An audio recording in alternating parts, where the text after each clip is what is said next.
Hey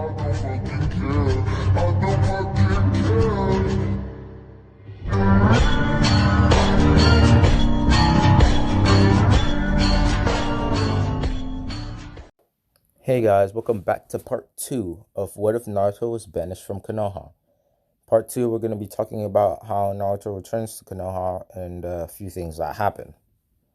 Anyway, a few minutes later, Naruto sighed as Neji finished everything that he needed to know.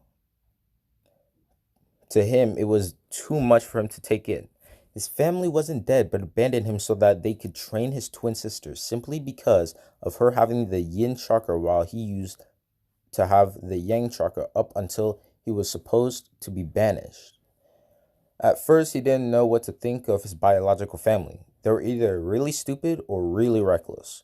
The moment they got back, they tried to find their son/brother, only to be informed by Tsunade that, well, he was banished from Konoha. Kind of like the title states. Anyway, Neji then told them Konoha's condition, which Naruto simply smirked as he heard that Konoha's alliance with Wave had burned the moment they heard news of Naruto being banished. It then caused quite a big number of other allied countries to even call off their alliances. However, Suna decided that they would still trade goods and aid each other in battle, but they weren't really buddy-buddy. As this went on, Konoha had started to realize that their alliances usually happened thanks to Naruto, and they were also shocked that Naruto was also the son of the fourth Hokage, causing everyone that attacked him on that day of his recovery and banishment to feel very guilty. Not only that, Sasuke actually ran away to Orochimaru yet again, and no one could stop him, which caused the council's condition to be in shambles.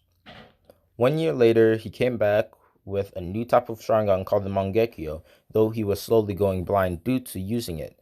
This was because he succeeded in avenging his clan by killing Itachi, but then realized that Itachi did it for the sake of the village, which made Sasuke return to Konoha with open arms, but a snarl from Minato and his family, Kakashi, Shizune, Tsunade, Jiraiya.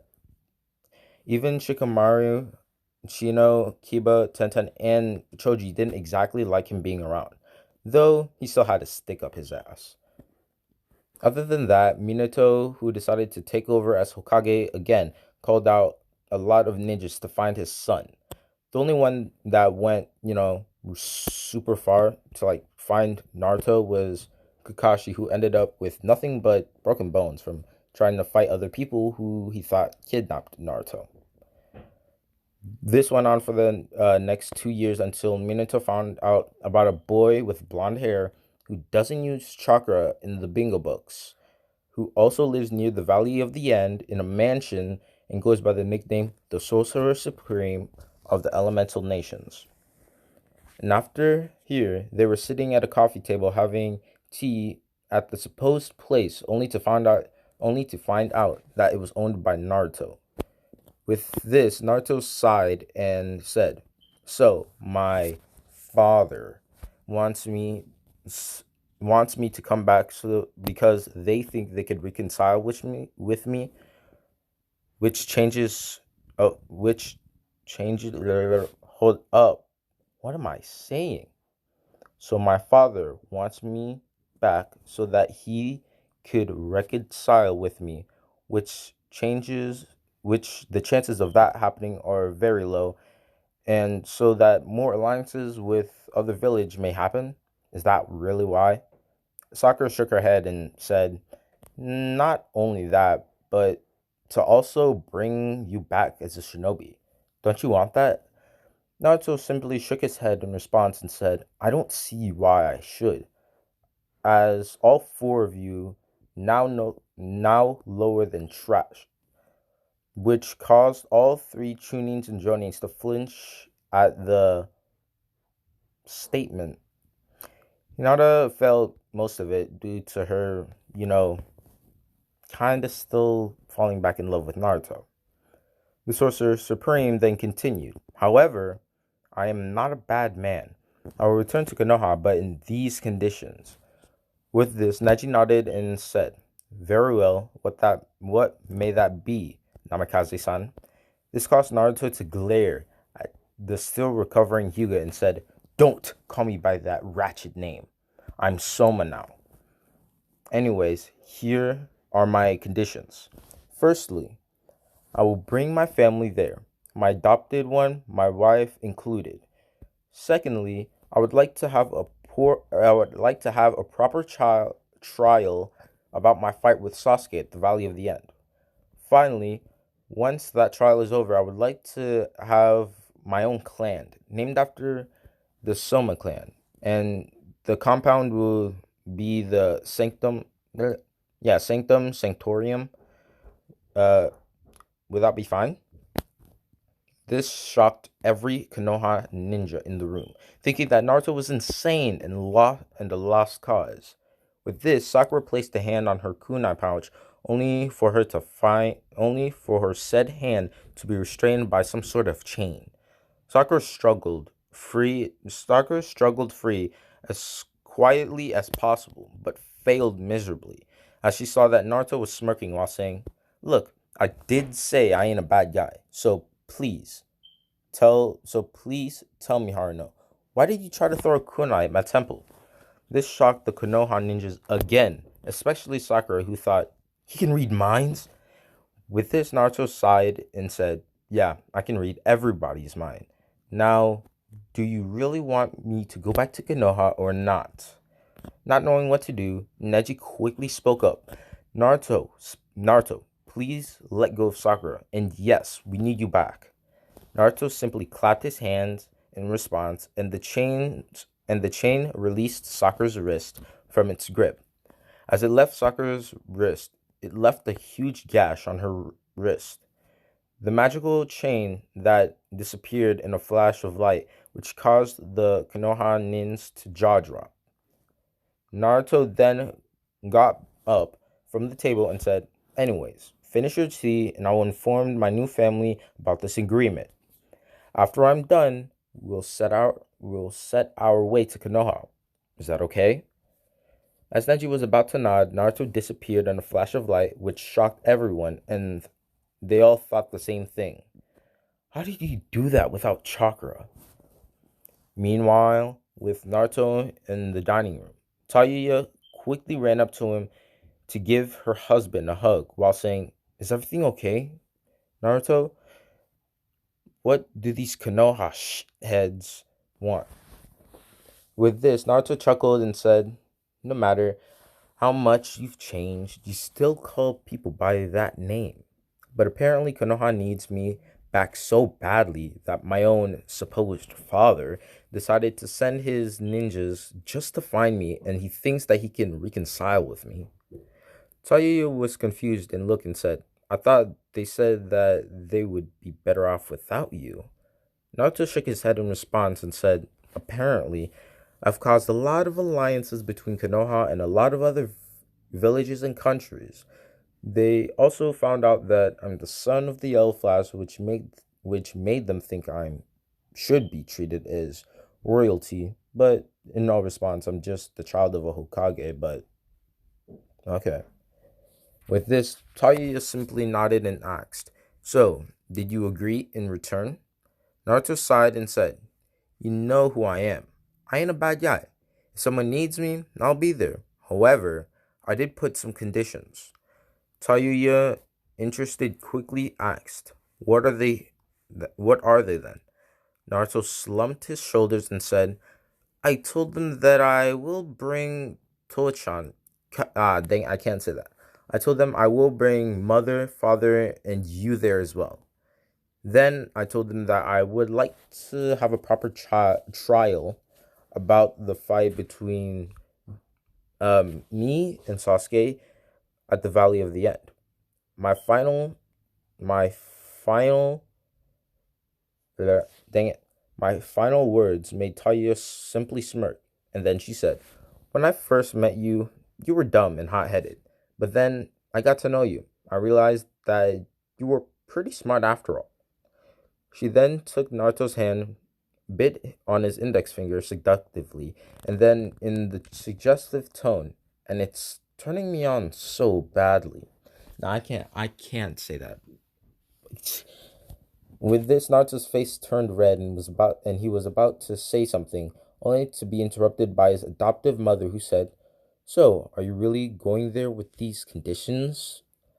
Naruto simply nodded and then realized that he needed a lawyer, but thankfully, Haruto said, "Uh, don't worry. We know the number one ace attorney of the multiverse and the best detective in the multiverse." This made Urza look at Haruto with an "oh" look and say, "So you want me to call them or via Sukasa?"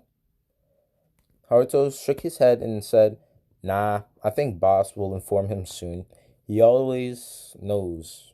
He always knows when we need something that cannot be done."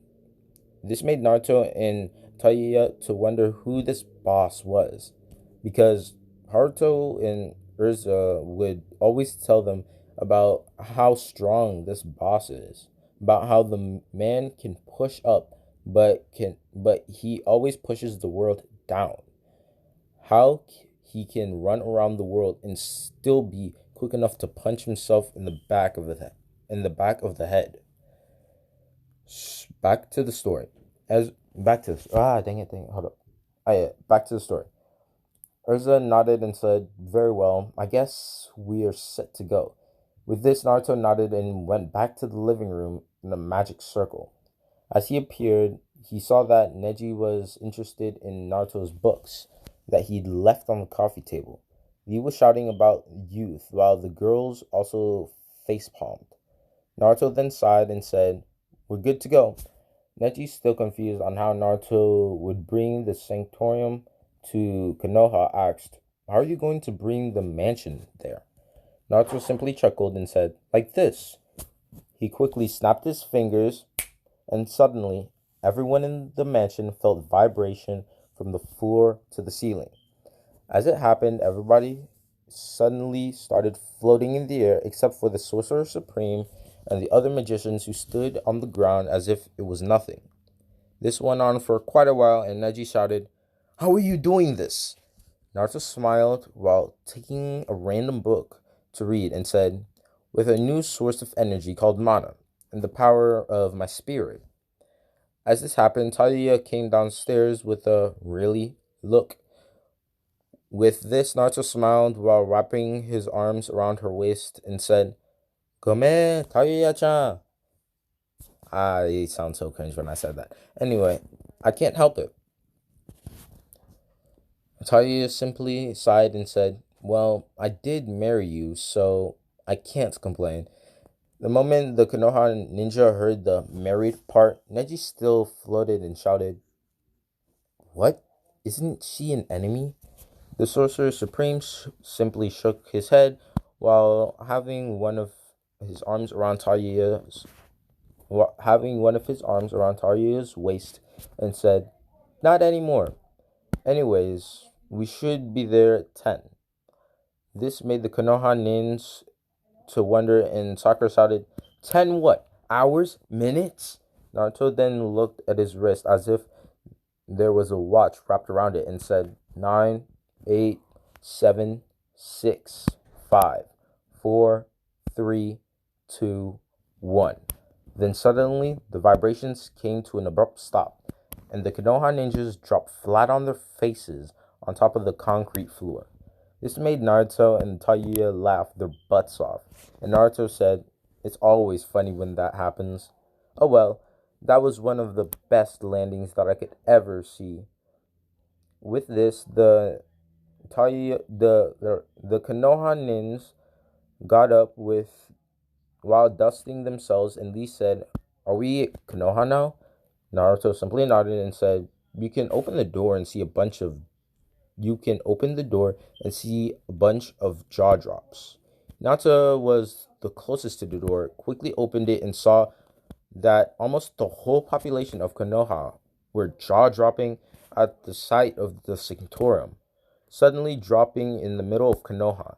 As she was about to address them off, a couple of Ambu appeared in a shinsun, I don't know, and said, "What is this, Chunin Hinata?" Hinata gulped and muttered out the Sanctum Sanctorium. It is in its glory. The Ambus were simply amazed at how this three-story mansion managed to suddenly poof out of nowhere. As the Konoha names got out, the magic users followed closely behind them. As the citizens saw Naruto, they cheered in glee, but Naruto said, "Shush!" In which they did, and Naruto shouted while putting his arms up as if he was thanking Kami while saying, "Spotlight!" Out of nowhere, a random ray of spotlight appeared on Naruto's body as then he shouted, "Glorious!" Naruto placed his arms around Taryu's waist and walked toward the crowd with Haruto and Urza following just behind them while holding hands. They set their way towards the Hokage Tower. Most of the civilians went up to Naruto to shake hands or pat him on the back as if they were old friends. Which pissed him off for a short while and tried to call them off, but decided against as Taiya looked at him with a no look. They then continued making their way to the tower with no casualties, as anyone who tried to flirt with either Haruto or Urza were shut down, thanks to the couple showing their wedding rings. Hokage's Tower. Well, at the Hokage's Tower. As they got to the front door and Naruto was about to knock, he hesitated for a while and whispered to his family, "I can't do this. Taiya, mother, father, I just don't know what to say." Haruto chuckled as he placed a hand on Naruto's head and ruffled his hair while saying, "Naruto, who are you?" Naruto did a thinking pose for a while until he remembered something and said, "We are Somas. We find hope or become the final hope." So cringe. Urza smiled at her husband, wrapped both of her arms on one of his and said, "Just like how you find hope for my guild to fight for peace." Haruto smiled at the memory and said, "If it wasn't for Tsukasa, I would never have met you. He made the right call when he asked me for help in your world." Naruto smiled as well as he remembered the stories that he had been told about his adoptive father and mother. Sorry for the background noise. Anyway, let's continue. Naruto smiled as well as he remembered the stories that had been told by his adoptive father and mother. Tsukasa Kodoya was apparently the Sekai no. I'm gonna rip off this entire name. Sekai no Hakaishi, and so was his brother, only more strict and shorter. They traveled through a lot of worlds alongside their wives, friends, and children to solve problems that are noticeable in other worlds. One of these worlds was his adoptive mother's The Fairy Tale world, where magic is very common and a bunch of guilds were created so that they could solve some of the world's problems. But when Tsukasa and the crew got there, they realized that none of them really knew about magic. So rather than calling a guy in glasses with the Thunderbolt scar on the left side of his forehead and the Sorcerer Supreme, they decided to call Haruto. With that, they created a power couple of magic, Haruto and Urza, which surprised the gang by a huge margin. Since Koyomi was dead, she actually said to Haruto via telepathy to move on from her. It was a harsh day for Haruto on that day. Then came Haruto's call to Fairy Tail, and the rest was history. Anyway, back to the story.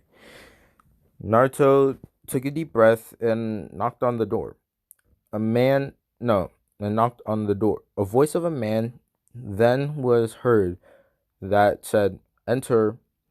Naruto then entered to the turn. Naruto then turned the doorknob to see the yellow flash in his form of glory. Alongside with him, Tsunade and Jiraiya, who acted as advisors.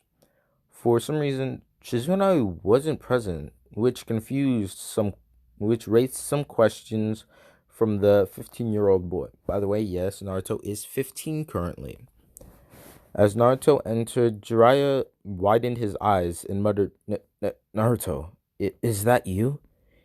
This made Minato and Tsunade to widen their eyes, while Naruto nodded and said, "It's been a while, Pervert Sensei." Anyway, the Toad Sanin then quickly ran to the boy to give him a hug, which the boy gladly returned it. They stayed there for a while until Minato cleared his throat and said, "Jiraiya Sensei, please let go of my son." As Jiraiya let go of Naruto, Haruto barged in anger and shouted towards Minato, "Your son? What do you mean by that?" Then then Minato was shocked at the sight of a ringed wizard and asked, "Who might you be?" Naruto then sighed and said, "This is Haruto Soma, my adoptive father, or rather, my only father." This made Tsunade, Jiraiya, and Minato to widen their eyes as Minato said, "What do you mean he's your only father? I am." And Haruto shook his head and said, "You have no right to call him your son after you abandoned him, and I don't think you can call him that." Minato flinched at this and said, "My wife and I needed to train Natsumi. I needed to train Natsumi more as her prisoner was more stable compared to him. That's why we left him." As Haruto was about to retort, Ursa and Taya came in, and Ursa shouted, "That is the dumbest reason I have ever heard coming from a man's mouth. How can you even call yourself a father?" This got Minato and the others to feel confused, as well as Jiraiya, who had hearts in his eyes, and Tsunade, who asked, "Who might the both of you be?" Ezra snorted and said, "I'm Urza Soma, Naruto's rightful mother, and this is Haruto-kun's wife. And I'm Haruto-kun's wife, whatever." While Taya said, I'm Taya Soma, Naruto's wife." This made all three ninjas shout in unison, "What?" A few seconds later, Jiraiya took out a notepad and started jotting down more things with a perverted giggle, only for Haruto to place his ring hand on his scanner and announce it. "Please connect." A red magical circle then appeared next to Haruto and he placed his left hand in it. After such, another magical circle appeared next to the notepad area to reveal Haruto's hand, which snatched the notepad away. As this happened, Tsunade, Jiraiya, and Minato had one thought: what just happened? Haruto then took a read on the book and had a very red face. He then cleared his throat and said, "Pervert Sanin, please don't put my wife into your disgusting books. I know she has a body that many would die for, but she's still my wife." As Jiraiya was about to deny it, Urza literally ran up with Jonin speeding towards Jiraiya with her trusty sword's edge on his throat while saying, "What did you just write about me?" Jiraiya gulped in horror and said, "About your body." As he finished the sentence, Urza raised her blade and was about to slash him, only for Naruto, who shouted, "Mother, don't! Konoha needs us." So pervert by killing the perverted Sani, they will think that we're enemies. The Sanctorum is fine and all, but I do miss Konoha a lot. Urza sighed and sheathed her sword, while saying, "Very well, my son." This made Minato feel a bit jealous, thinking, if only I didn't abandon him, Kushina and I would have just been like them. Naruto then took a seat and said, "Anyway, Konoha needs me, right?" In which Minato nodded and Naruto continued. "So I would like to have some conditions." Minato, interested, then asked, "Very well, what may they be?" What? Yeah. Naruto simply nodded and said, "My first condition is that my family will come to Konoha alongside me, which is already done. Then my second condition is that I would like to have a trial on the battle at the Valley of the End with Sasuke to help me find my innocence in the event. And if you can you do the trial at the council room?" And finally, a new clan called the Soma clan, which has a very unique bloodline called magic, where clan members, instead of using chakra, uses mana to do attacks, defense, and stuff that chakra can do and also can't do. Whatever. The compound will be the Sanctum Sanctorium, which I brought on the journey back here. My dad. This second part is just coming off the top of my head, so if I keep pausing or saying the most random things, please forgive me. Anyway, back to the story. This made Minato, Tsunade, and Jiraiya widen their eyes, but obliged that this may be the only chance that Konoha can have Naruto back. As Minato agreed to these conditions, Naruto then got up, clapped his hands, and said, "Wonderful. I expect to have the trial in 2 hours. Now, if you don't mind, I would like to give my family a tour." Naruto then snapped his fingers, and his new family and him disappeared in a flash of light. Naruto, th- Minato then smashed his head on the table and thought, "I f***ed up real bad. I messed up big time." Anyway, back to Naruto. His family and him used some sort of magic to teleport the Sanctorium to a undesignated spot which was near the Forest of Death. But since they were kind of used to living near a forest, they didn't mind. As they expect as they finished moving in, they realized that they had approximately 1 hour and 45 minutes until the trial started. So with the chance, Haruto gave a very suggestive smile towards Urza, and the married couple went to the bedroom to do you know, stuff. Naruto then sighed and said to his wife, "What should we do now?" Toya simply slumped her shoulders and said, "Let's play chess." Naruto simply nodded, as it was better than nothing. After all, their score in chess was 200 to 199 in his favor, and as soon as that happened, he summoned a chess set, so that they could play. After a grueling match in a few minutes, they find themselves to somehow manage to tie by having their kings on the board. With this, they sighed and decided to walk around the village for a tour. On the tour, Naruto realized that Konoha hasn't really changed much than a few things here and there. It really hasn't changed that much. Then, as Naruto and his wife were about to reach Ichiraku's as their final stop, a familiar voice was heard from behind. This made Naruto's face brighten up, and he turned around to see his former sensei, Kakashi and Shizune, standing in all their glory. This made Naruto run up to Kakashi and hug the Jonin. Kakashi gave his eye smile and ruffled the boy's hair while saying, "Geez, Naruto, you've gotten taller, and your spiky hair is now non-existent. How did that happen?" As Naruto let go and was about to answer, Taija answered, "He was given a very intense workout regimen by his dear master, which caused his hair to suddenly look like that. Kakashi simply nodded and said, and Shizune said, who might you be?"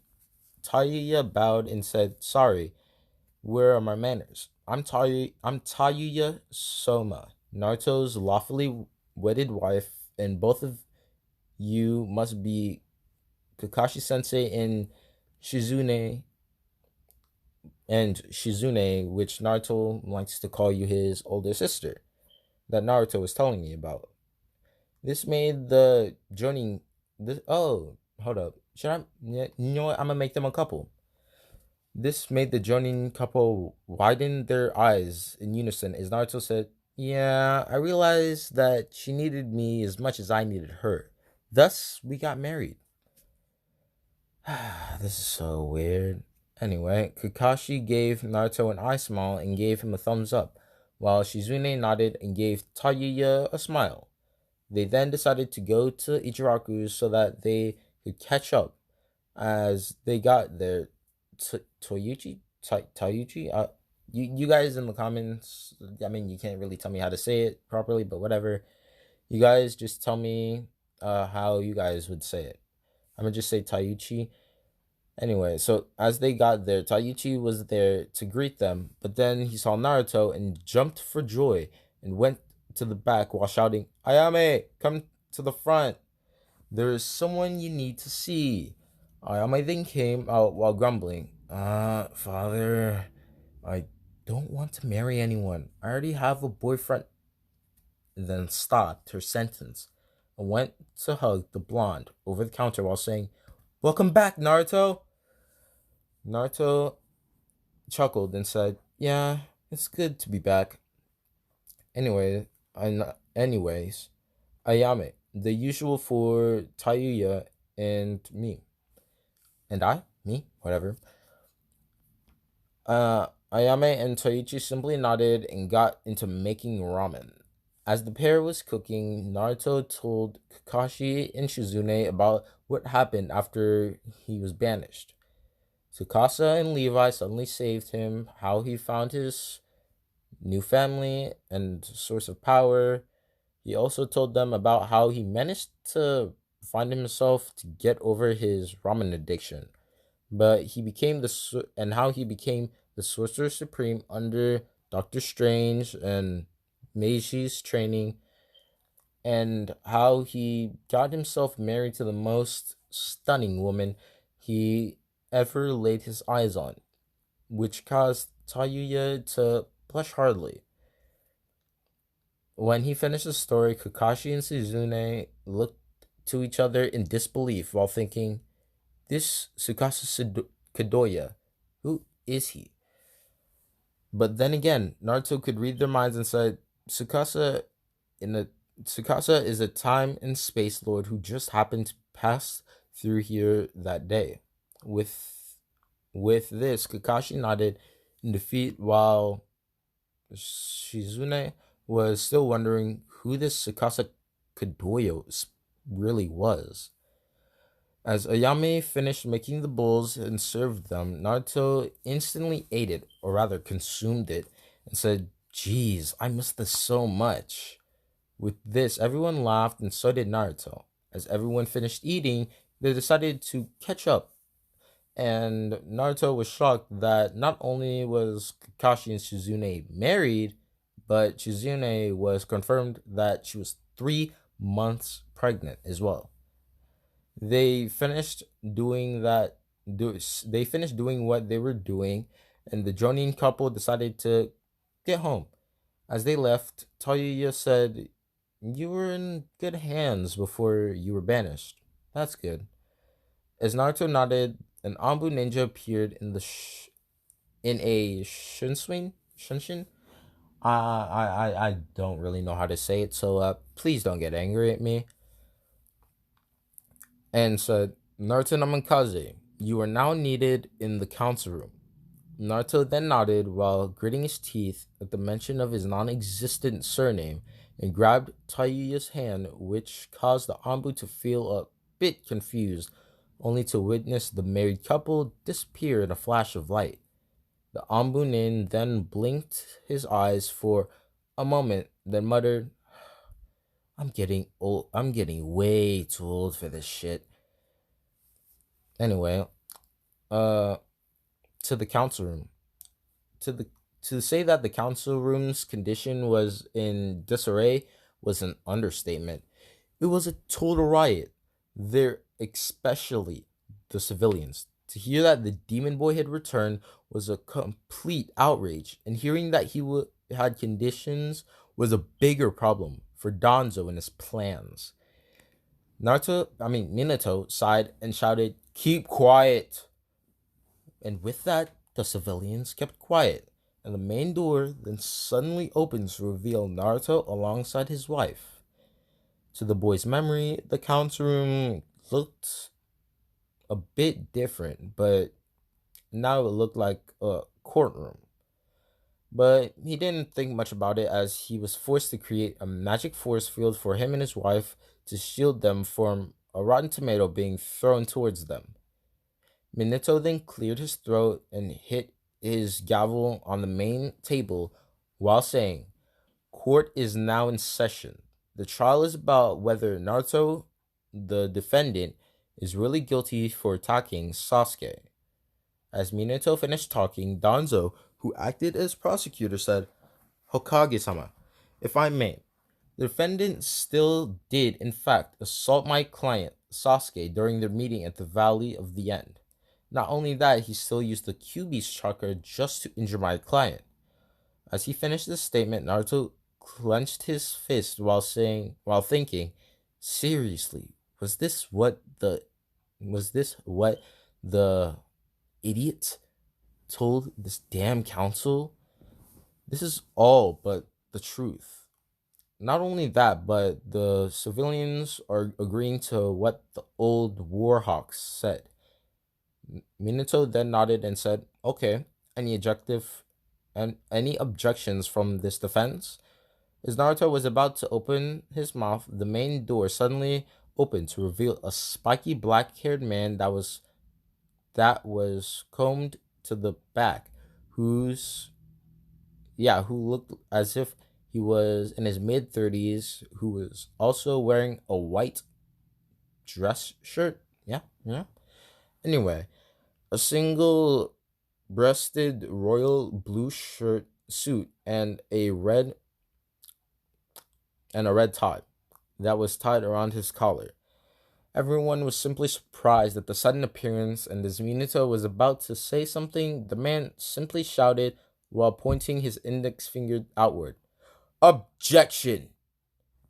With this made Naruto think, wait, this is Phoenix Wright, the best attorney of all time. The man who was now identified as Phoenix suddenly took out Konoha's updated law book and said, according to the law book, council members don't respect the Hokage's orders shall be stripped out of power. So Dansei Shimura, why are you still a council member? Danzo kept a straight face, but deep down he was panicking. Wait, how does this man know about Root still being active?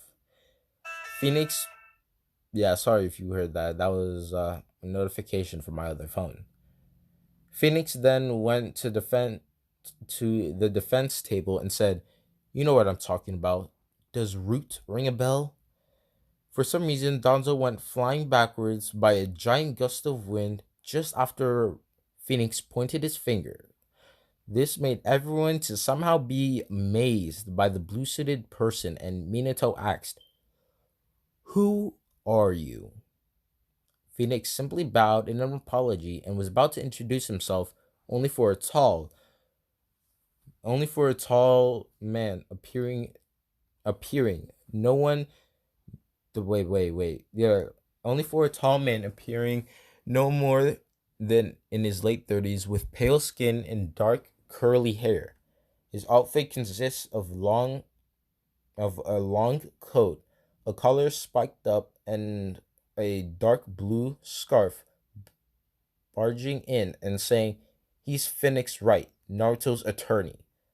Phoenix then smiled and said, it's nice to see you, Sherlock.